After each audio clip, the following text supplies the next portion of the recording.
Hi everyone! Good afternoon! I'm back! This is Sam Brusas and welcome back to my YouTube channel.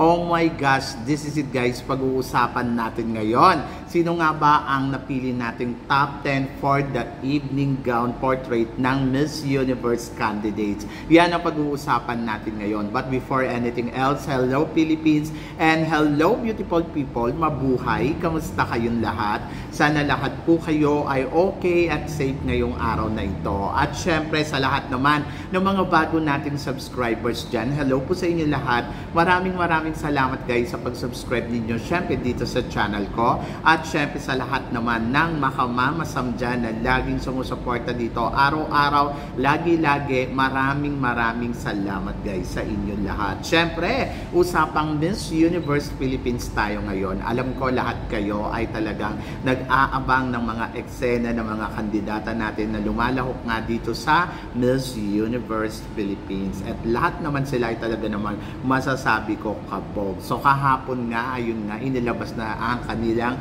portrait photos para naman sa evening gown. So kanino bang gown ang nagustuhan ninyo? Actually, lahat naman sila ay talaga naman syempre nag-effort yung team, nag-effort yung mga girls natin na candidates. Pero syempre may mga napili tayo na talagang masasabi natin, oh my gosh, gusto ko yung gown niya dahil kabog. So, sino-sino ba yung mga gown at saka kanino bang mga lugar ang napili natin para sa ating top 10? So, guys, simulan na natin.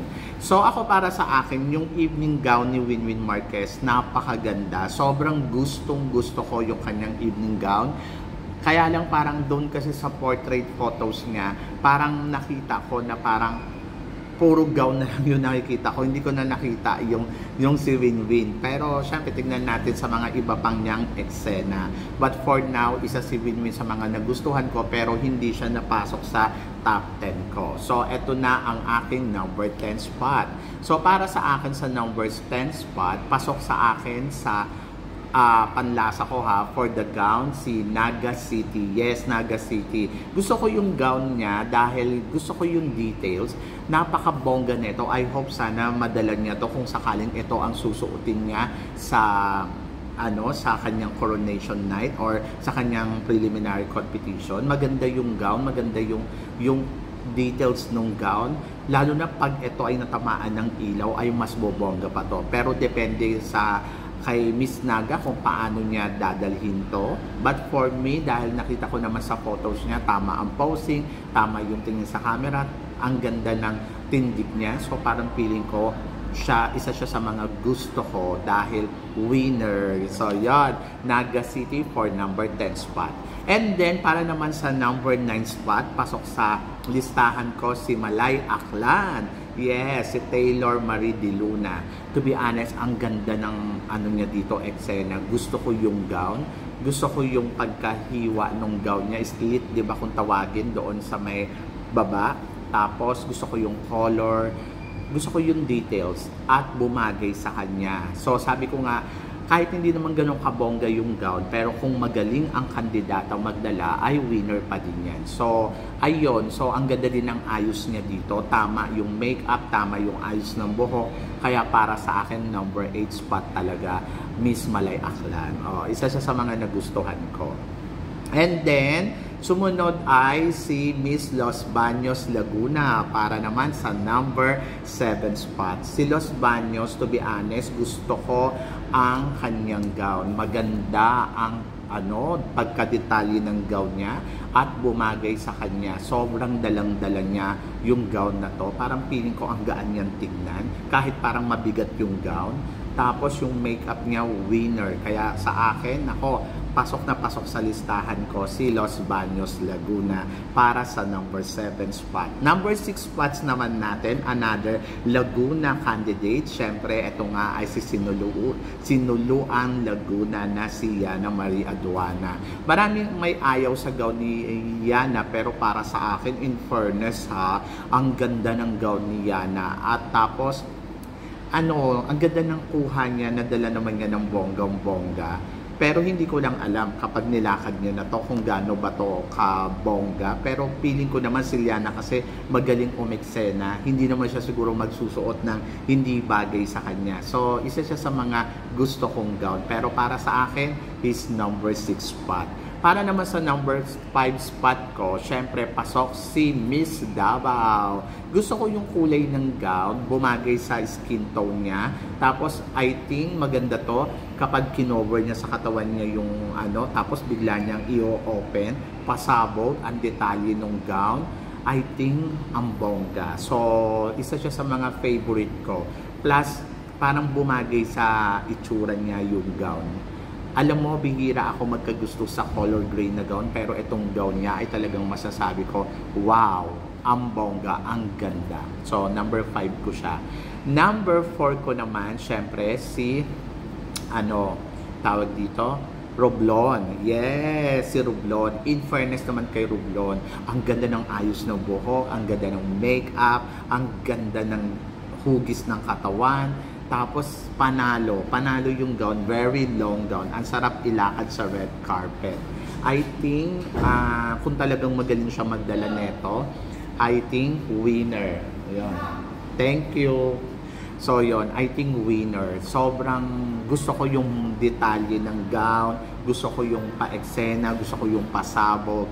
So, para sa akin, winner. Pati yung ayos, yung earring, yung makeup, yung hair style, talagang bumagay sa kanya lahat. So, I think Roblon. In fairness. May nagtatanong nga sa akin kahapon, yung naka-live ako, sabi gano'n, kamusta daw si Roblon? Sabi ko, okay naman. Pero talagang okay na okay si Roblon kasi sobrang ganda talaga ng eksena ni Roblon. Dito sa photos niya, isa siya sa mga masasabi kong wow, angat, di ba? So, para sa akin, number 4 spot. And then, of course, number 3 spot naman natin, syempre, ang gown ni Benguet. Yes, Benguet. In fairness, sobrang ganda ng detalye ng gown. Tapos, bumagay sa kanya. Tapos, alam naman natin na medyo mataray din to kapag rumampa. So, nakita ko na yung mga eksena niya kapag lumalaban siya. Talagang masasabi ko, yung gown na to bagay na bagay sa kanya, ang gaang tignan, hindi siya nagmukhang mabigat, and then parang feeling ko madadala niya to ng bonggang-bongga. Gusto ko din yung ayos niya, yung tama yung hairstyle niya, makeup, everything. So para sa akin, isa siya talaga sa mga parang aabangan mo dito sa Miss Universe Philippines kasi dito pa lang sa photos na to talagang masasabi ko, wow, pasabog, pinagandaan ng bonggang-bongga. What if pa kaya sa Miss Universe Philippines, di ba? Number 2 spot natin. Tama ba? Number 3 si Benguet. Number 2, ito, si Baguio City. Yes, Baguio City. Well, ang masasabi ko kay Gwendolyn, para siyang, ang lakas na maka-elegant dito sa gown niya. Ang ayoko lang yung raffle-raffle niya dito. Sobrang parang nadidistract ako. Para siyang regalo. Pero kasi kapag tinignan mo yung detalye ng gown, ang ganda. Tapos gusto ko yung mga pa-effect niya. So, sabi ko nga, in fairness naman, alam niya kung ano yung gown na babagay sa kanya. Ang ganda din ng color na pinili niya kasi talagang swak na swak sa skin tone niya. And yung makeup niya, winner din. Gusto ko din yung ayos ng buhok. Kasi tama yung mga ganitong style ng buhok kapag ganitong gown yung suot. Mas maganda yun, nakikita yung leeg, nakikita yung shoulder. So, parang feeling ko ang bongga. Kung pupunta siya sa red carpet, parang feeling ko ang caring-carry niya yung gown na suot niya. Kaya sabi ko, in fairness sa kanya, sobrang winner. So, para sa akin, number 2 spot, Baguio. Ayun. So, ang ating number 5 ay si Davao. Number 4 si Roblon, number 3 si Benguet, number 2 si Baguio. And ating number 1 spot naman, syempre, wala nang iba, Atisa Manalo. Sobrang gusto ko yung eksena dito ni Atisa. Napanood ko yung video niya kagabi kung paano kinukuhanan yung shoot netong kanyang evening gown. In fairness sa kanya, mukha talaga siyang Diyosa. Perfect yung ayos ng buhok na tama lang iladlad, and then perfect yung makeup niya, sobrang doon din yung ibinibigay niya na nakikita mo, fierce siya kapag tumitingin sa camera, And then, ang ganda-ganda niya. Sobrang Diyosa.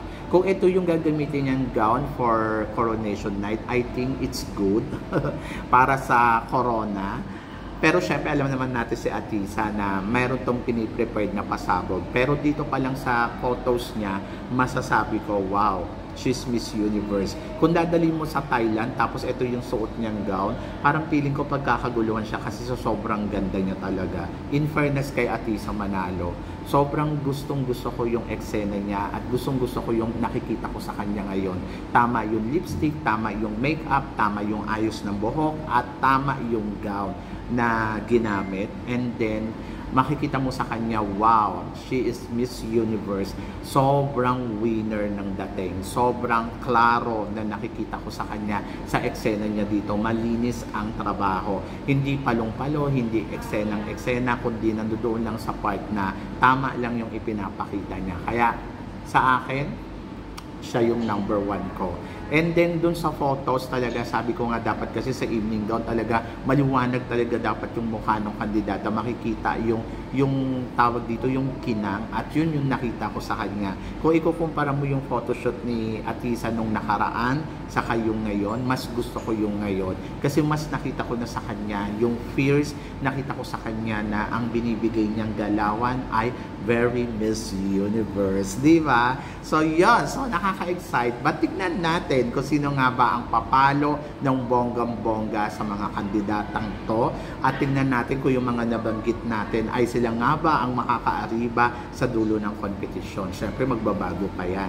So pero kayo guys, tingin ninyo, sino sa tingin ninyo ang number 5, ang top 5 ninyo para sa evening gown? I-comment below ninyo yan para at least malaman ko naman kung ano naman ang chika mo. So para sa akin, si Davao, si Romblon, si Benguet, si Baguio, at saka si Quezon Province. So, sino naman ang sayo? So, comment na. So, guys, maraming salamat sa inyong lahat sa support at pagmamahal na binibigay ninyo syempre dito sa channel ko. At sa mga hindi pa po nakaka-subscribe, please don't forget to click like and subscribe my channel at i-click nyo na rin po ang notification bell para more updated kayo sa aking mga chika.